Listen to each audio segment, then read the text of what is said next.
Hi guys, welcome to the channel C3 Coding. How are you? I'm fine. You are good. So, guys, इस lecture के अंदर हम लोग C++ के अंदर किस तरह फाइल हैंडलिंग के कॉन्सेप्ट को यूज किया जाता है उसके बारे में डिस्कशन करेंगे कि अगर हमने फाइल्स को यूज करना हो C++ के अंदर तो what is its mechanism, how to use the files in C++ program. सबसे पहले तो इस बात की डिस्कशन होनी चाहिए कि फाइल्स को क्यों इस्तेमाल किया जाता है। So guys, the answer is that कि जब हम प्रोग्राम लिखते हैं तो उसके अंदर हम कोई ना कोई यूज़र से इनपुट लेते हैं, ठीक है। सो जब यूज़र से इनपुट लिया जाता है उस इनपुट को प्रोसेस करके किसी न किसी आउटपुट में कन्वर्ट किया जाता है, ठीक है। यूजर से कोई इनपुट लिया जाता है, उसको प्रोसेस करके उसको किसी आउटपुट में कन्वर्ट किया जाता है। So that is the main mechanism of our program. So एक तो मैकेनिज्म ये है कि हम यूजर से इनपुट लें, ठीक है। यूजर को हम कहें जी हमें ये इनपुट दें, वो हमें इनपुट दे, तो देन हम उसमें कोई ना कोई प्रोसेसिंग करेंगे। एक तो मैकेनिज्म क्या है। लेकिन अगर हम चाहते हैं कि यूज़र की जगह हमारे पास कोई डॉक्यूमेंट है, कोई नोटपैड की फाइल है और उसमें हमारा डेटा पड़ा है, तो हम प्रोग्राम को इस काबिल बना सकें कि हमारा प्रोग्राम उस डेटा को रीड करे उस फाइल में से और फिर उसको प्रोसेस करके किसी न किसी आउटपुट में कन्वर्ट करें। एक मैकेनिज्म तो ये हो गया कि हम यूज़र से इनपुट लेंगे। दूसरा मैकेनिज्म ये हो गया कि यूज़र की जगह हम किसी फाइल से इनपुट लेंगे, ठीक है। तो जब भी फाइल्स को डिस्कस करेंगे, फाइल के साथ डील करना होगा प्रोग्राम के अंदर, तो हमें फाइल हैंडलिंग का कॉन्सेप्ट्स को रिवाइज करना होगा, ठीक है। So dealing of files in a program for reading, for writing, for any other purpose is called file handling. So C++ में आज हम देखेंगे फाइल हैंडलिंग का बेसिक कॉन्सेप्ट। सो सबसे पहले कि फाइलिंग क्या होती है, what is filing. So the first definition is file handling is used to deal with files. File handling एक ऐसा मैकेनिज्म है जिसके जरिए हम जो कि इस्तेमाल करते हैं फाइल्स को डील करने के लिए। इसके अंदर जैसे मैंने आपको बताया, हम मल्टीपल फाइल्स के साथ भी डीलिंग कर सकते हैं, हम सिंगल फाइल के साथ। We can write any output to a file. हम फाइल के अंदर कुछ भी लिख सकते हैं, कोई भी आउटपुट लिख सकते हैं प्रोग्राम के थ्रू, ठीक है। प्रोग्राम के थ्रू हम कोड करके फाइल ओपन कर सकते हैं और ओपन करने के बाद हम उसमें कुछ ना कुछ राइट कर सकते हैं, कुछ ना कुछ अपना आउटपुट जो है उसमें प्रेजेंट कर सकते हैं। We can read any input from file. हम फाइल में से कोई ना कोई इनपुट भी रीड कर सकते हैं प्रोग्राम के थ्रू। सो गाइस, प्रोग्राम के थ्रू आप फाइल में कुछ ना कुछ लिख भी सकते हैं और कुछ ना कुछ उसमें से रीड भी कर सकते हैं।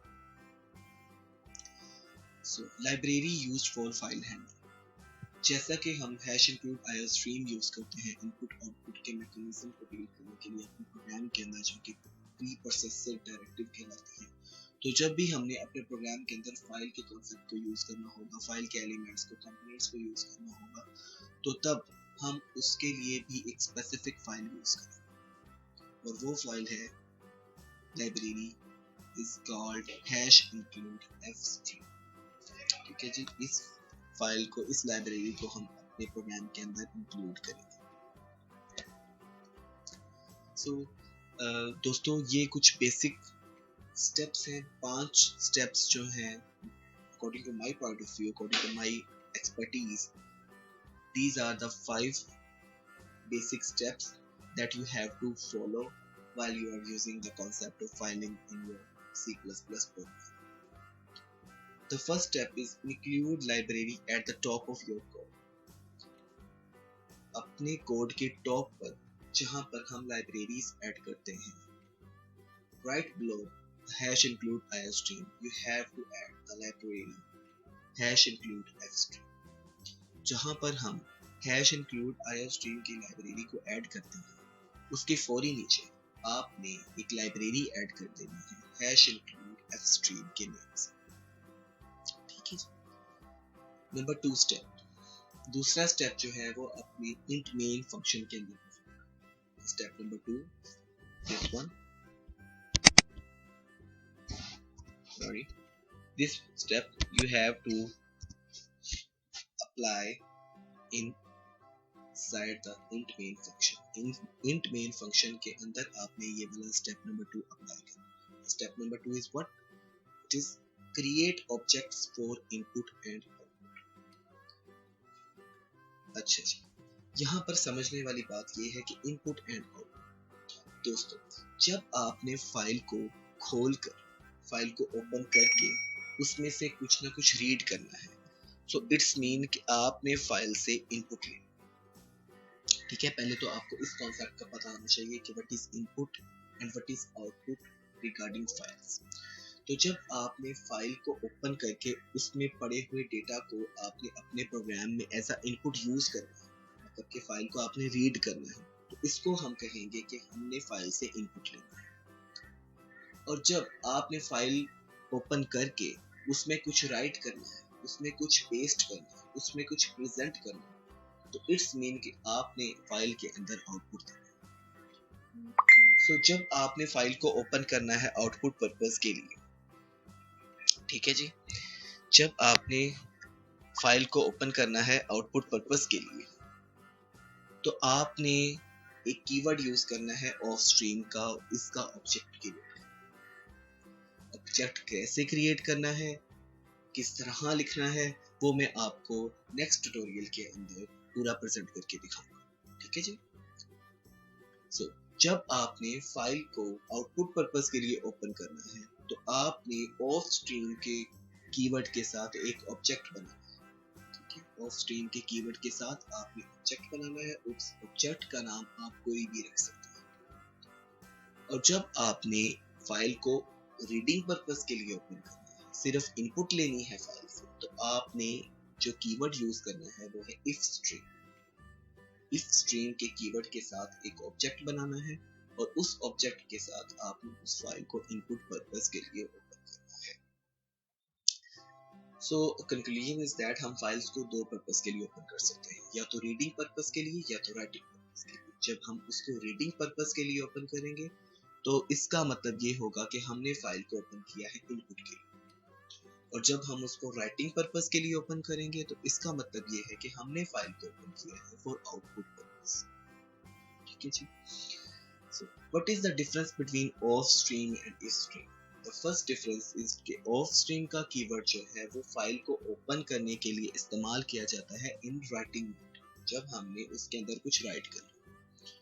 ठीक है, और इफ स्ट्रीम का कीवर्ड उस वक्त यूज किया जाता है जब हमने फाइल के अंदर से कुछ रीड करना। लेकिन दोस्तों, जब आप ऑफ स्ट्रीम का कीवर्ड यूज करेंगे तो वो दो काम करेगा। पहला काम वो ये करेगा कि फाइल अगर तो पहले ही डायरेक्टरी में आपने बनाकर रखी हुई है तो वो फाइल को ओपन कर देगा, उसी फाइल को जिसको आपने बनाकर रखा। लेकिन अगर आपकी डायरेक्टरी में फाइल मौजूद नहीं है तो ऑफ स्ट्रीम का ऑब्जेक्ट जनाब ये करेगा कि पहले वो फाइल क्रिएट करेगा, फिर उसी फाइल को ओपन करेगा राइटिंग में। तो ऑफ स्ट्रीम का जो है फाइल अवेलेबल ना भी हो तो उसको बना भी देता है डायरेक्टरी के अंदर। So it is main advantage is that. So now we move towards step number 3. Step number 3 is now create and open that file to read and write purpose. Objects बनाने के बाद आपने उन फाइल्स को open करना है, whether you are opening in writing mode or reading mode. File opening होगी, then आपने स्टेप नंबर 4 पे मूव करना है, परफॉर्म रीड और राइट एज यू विश। फिर आपने वो प्रोसेस करना है जिसके मकसद के लिए आपने उस फाइल को ओपन किया। अगर तो आपने उस फाइल को राइटिंग पर्पस के लिए ओपन किया तो आप उसमें कुछ राइट करवा देंगे। अगर आपने उस फाइल को रीडिंग पर्पस के लिए ओपन किया तो आप उसमें कुछ रीड करेंगे, उससे कुछ रीड करेंगे। So the step number 5, the last step is that closing of the file.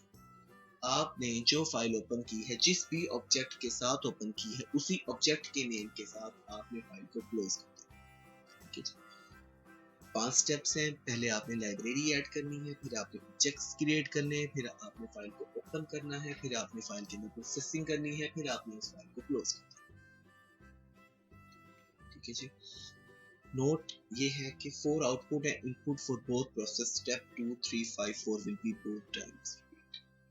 दोस्तों बात ये है कि जब भी आप फाइल ओपन करेंगे राइटिंग पर्पस के लिए, जिस मकसद के लिए ये ओपन करेंगे, उस मकसद को पूरा करने के बाद उस फाइल को आप क्लोज करेंगे और दोबारा आप ओपन करेंगे अगर कोई किसी और मकसद के लिए ओपन करेंगे। फॉर एग्जांपल, आपने सबसे पहले फाइल ओपन की है राइटिंग पर्पस के लिए, उसमें डेटा आप राइट करेंगे, फिर आपको चाहिए कि आप उसको क्लोज करें। उसके बाद अगर आपने उसको रीडिंग पर्पस के लिए ओपन करना है तो क्लोजिंग के बाद दोबारा ओपन करें फॉर रीडिंग पर्पस। ठीक है जी। So these are the basic steps for filing. Thank you for watching. इसमें मैंने आपको theoretical concept दिया है फाइल हैंडलिंग का, उसके कुछ बेसिक स्टेप्स के बारे में डिफाइन किया है। In the very next tutorial में आपको उसकी डेमोन्स्ट्रेशन दूंगा कि किस तरह फाइल को ओपन किया जाता है, किस तरह उसमें फाइल को डेटा राइट किया जाता है, किस तरह रीडिंग की जाती है, किस तरह उसको डील किया जाता है। Thank you for watching. Thanks a lot.